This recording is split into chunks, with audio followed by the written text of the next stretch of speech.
Hi guys, it's me Dr. Nishant, Moksham Ayurveda Calicut. What all the treatments are available for herniated disc? Herniated disc നമുക്ക് ചെയ്യാൻ പറ്റുന്ന ട്രീറ്റ്മെന്റ്സിനെ നമുക്ക് രണ്ടായിട്ട് തരംതിരിക്കാം. ഒന്ന് surgical treatment and non surgical treatment. ഈ non surgical ട്രീറ്റ്മെന്റിൽ നമുക്ക് opt ചെയ്യാൻ പറ്റാവുന്ന ഏറ്റവും നല്ലൊരു ഓപ്ഷനാണ് ആയുർവേദ ട്രീറ്റ്മെന്റ്. ആയുർവേദത്തിൽ ഇത്തരത്തിൽ പുറത്തേക്ക് തള്ളി നിൽക്കുന്ന ഡിസ്കിന് ഇന്റേണലി ആൻഡ് എക്സ്റ്റേണലി ഒരുപാട് മെഡിസിൻസ് അവൈലബിൾ ആണ്. അവിടുത്തെ ഇൻഫ്ലമേഷൻ കുറയ്ക്കുവാൻ വേണ്ടിയിട്ടും അവിടുത്തെ മസിൽസിന് സ്ട്രെങ്തനിങ് കിട്ടുവാൻ വേണ്ടിയിട്ടും ഇന്റേണലി ഒരുപാട് കഷായങ്ങളായിട്ടും അരിഷ്ടങ്ങളായിട്ടും ഗുളികകളായിട്ടും അങ്ങനെ ഒരുപാട് മെഡിസിൻസ് അവൈലബിൾ ആണ്. അതെല്ലാം പേഷ്യന്റ് ബൈ പേഷ്യൻസ് ഡിഫറെന്റ് ആണ്. എക്സ്റ്റേണലി നമുക്ക് ഓപ്റ്റ് ചെയ്യാൻ പറ്റാവുന്ന ഏറ്റവും നല്ലൊരു ട്രീറ്റ്മെന്റ് ആണ് പഞ്ചകർമ്മ തെറാപ്പി.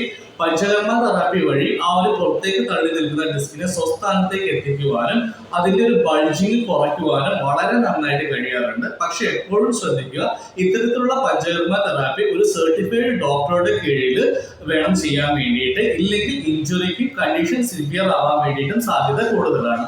Thank you.